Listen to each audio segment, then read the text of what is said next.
The story is all about Arthur, si Daddy Arthur and yung kanyang anak na si Leo.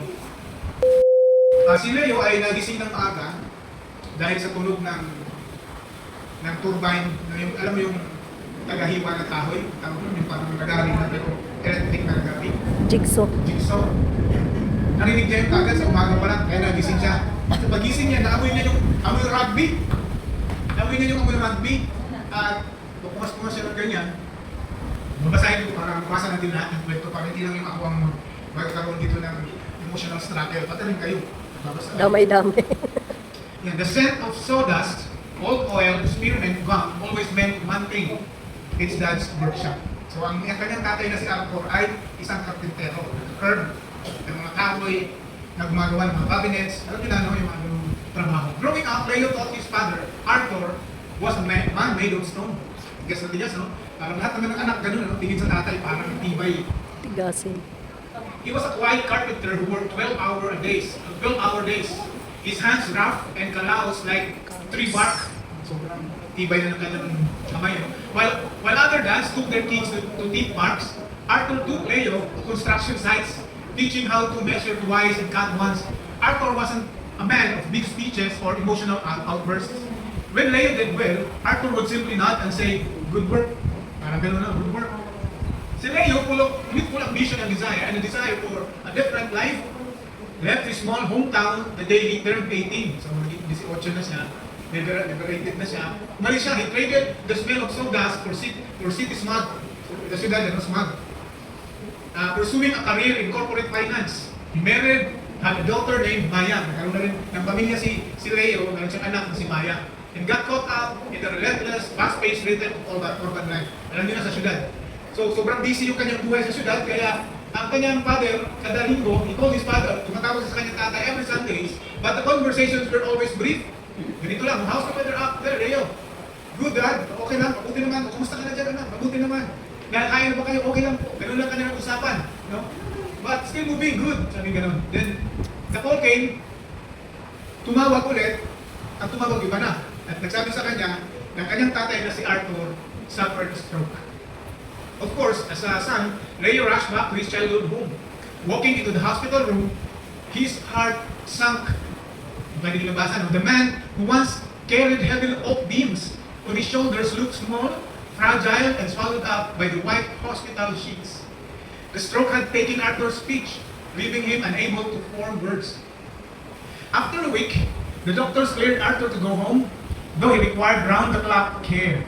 Leo stayed behind to help clear out the old workshop, intending to sell the tools to help pay for medical expenses.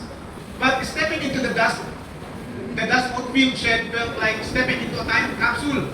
So Leo began boxing out the wrenches, the hand planes, the old circular saws. In the very back corner, under a heavy canvas tarp, he found a massive, it was beautifully handcrafted wooden chest made of solid, beautifully polished walnut. Leo lifted the heavy lid. Inside, wrapped neatly in velvet cloth, were dozens of small wooden objects. So, si Leo, he picked up one. It was meticulously carved wooden toy car. Attached to it, with a piece of twine, was a handwritten tag. In his father's shaky, black letter handwriting, Leo's first steps. June 14. So, nakasulat pala doon. No, his breath hitched. He reached in and pulled out another. Nakakita naman siya ng carved wooden basketball glove. Ang nakalagay naman doon, Leo's first home run. Ayos ha. So may mga nakalagay doon. Sa wooden graduation cup, meron naman siya nakitang wooden graduation cup, isang tiny card wedding ring, and then near the bottom, a beautifully smooth wooden rattle. It is granddaughter Maya born. Arthur hadn't just been working late in his shop all those years to pay the bills. He had been translating his love into the only language he knew how to speak. Every milestone Leo thought his father had barely noticed have been immortalized in walnut and oak. At the very bottom of the chest lay a heavy, leather-bound notebook. Leo opened it. It wasn't full of sketches for furniture. It was filled with letter. Dear Leo, the first page read, dated the year Leo left for college. I know I don't say right things. My own father was a hard man, and he taught me how to build walls, not how to talk across them. But every time I see you walk out into the world, my heart is so full. It feels like it might split. I am so proud of the man you are. If my hands could tell you how much I love you, this chest is what they would say. There's blurred Leo's vision as he closed the notebook. He carried it along with the chest back into the main house. He walked into his father's bedroom. Arthur was sitting up in bed, looking out the window, hearing Leo enter. He turned his head slowly. Leo didn't say a word. He placed his leather notebook on his father's lap and knelt beside the bed.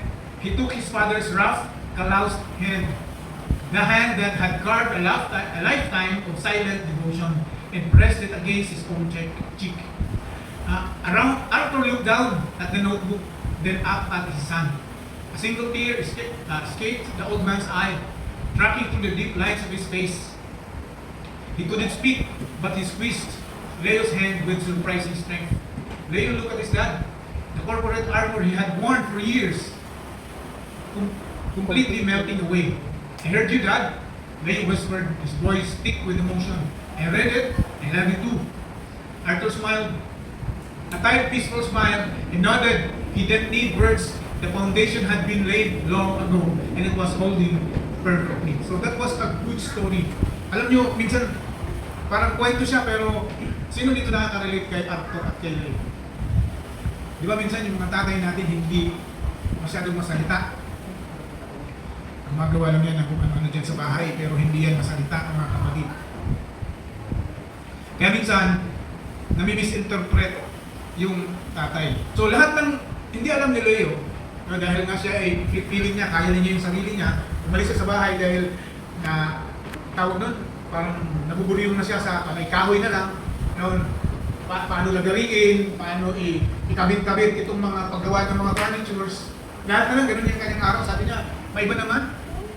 Kasi sabi niya yung tatay ko, yung tatay ng mga kaibigan ko, dinadala yung mga anak nila kung saan, doon sa park, doon sa Jollibee, doon kung saan dinadala. Pero yung tatay ko, dinadala ko dito lang sa aming workspace o yung workplace niya kung saan nandun yung mga kahoy lahat. Wala siyang masyadong conversation sa kanyang anak, kundi siguro yung mga, sige, hawakan mo nga itong metro, hihilahin ko guhitan mo yan dyan, guhitan, mga ganun siguro yung mga pinag-uusapan na nilang conversation na para sa kanya, na parang walang nangyayari. Pero alam niyo po, merong mga bagay na natututunan natin dito sa kwento, na kung saan siya rin po ang ating pag-uusapan sa araw na ito. So, some of you are raising children right now who think you're made of stone. Every sons or daughters, tingin nila sa tatay ng tapang, di ba?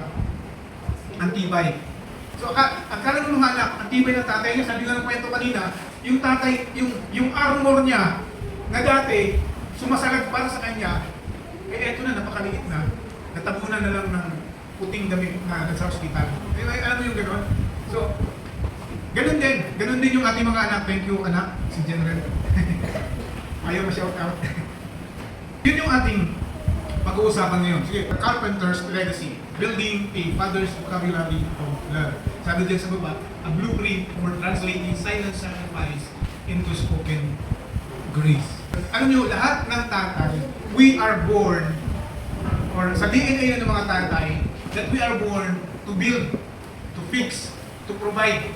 You know, fathers are creator. It is in our spiritual DNA to build, fix, and provide.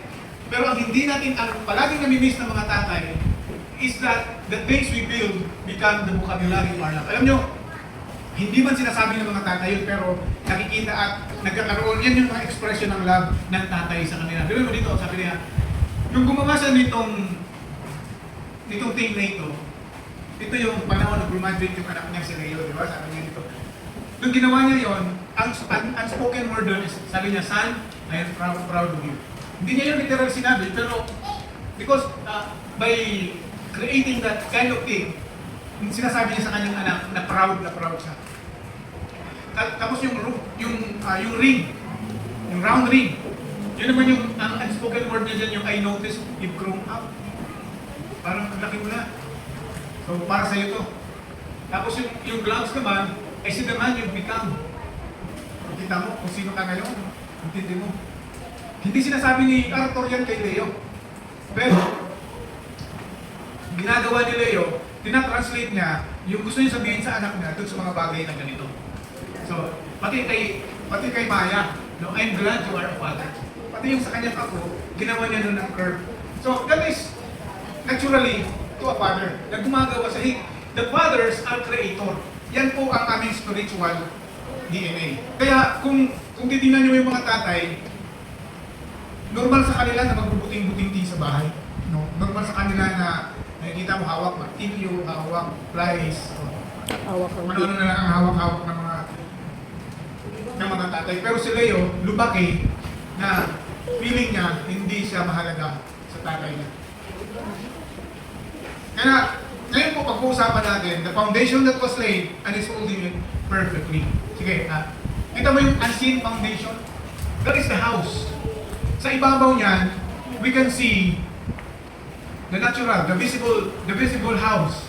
No, career, basic parenting, yung public face of fatherhood. Pero ang hindi nakikita, which is that spoken word of a father or even a parent, is ito. Nagdo-double shifts. No, ang tawag ngayon, ang DOT. Sa amin, OT lang naman eh. Nag-overtime sa trabaho. Gumigising ng 2 a.m. para diaperan yung baby. May mga sikretong sakripisyo. Yung mga tinatagong pagod na hindi pinapakita. Ano ba ba? To heaven, lahat ng yan, no, the unseen foundations, sabi rin, the world does not honor the unseen work of fatherhood. There are no parades for exhaustion, but God is keeping a ledger, and He never misses a single act of love. Alam niyo mga tatay, lahat ng ginagawa natin ay nakikita yan ng Panginoon. Normal lang sa tatay na aakyat sa bubong, ayusin yung, di ba yung mga tatay na, natutuluan niyo ata yung kwarto ng anak, pupunta siya doon, aakyat, nalagyan niya ng pantapan, no? Parang nakikita ng anak ko, hindi lang 5-star, kundi all-star. Butas na pala yung all-star na. So, lagyan ng tapan. Unspoken love of a father. Sa bahay, parang normal lang yan. Pero may mga unspoken words ang tatay na hindi sinasabi doon sa kanilang mga anak. Yan nga, yung pagsasakripisyo. Sabi po ng scripture po, mga kapatid, sa Proverbs 22, verse 6, train up a child in the way he should go, and even when he is old, he will not depart from it. Tinitrain ni Leo, ang author si Leo, hindi sa mga, kung ano yung mga sinasabi ng, may mga magulang, nilelecturean nila ang kanilang mga anak, tama? Pero si Leo hindi siya ganun. Hindi siya masalita. Ang itinituro ni Leo sa kanya kung ano yung mga bagay na ginagawa ng tatay niya at hindi sinasabi sa kanya. And you know what? Alam natin, palagi ko sinasabi, ang mga bata natututo hindi doon sa mga sinasabi. Natututo ang bata doon sa nakikita niya. At yun ang ginagaya niya. I know that you have so much things na natututunan niyo sa inyong mga magulang. Right? Yung mga pagbubuting-ting na yan, hindi niyo pa masyadong naiintindihan yan. Matututunan niyo lang yan. At para sa mga tatay, fathers, here is the truth that I need you to grab hold on today.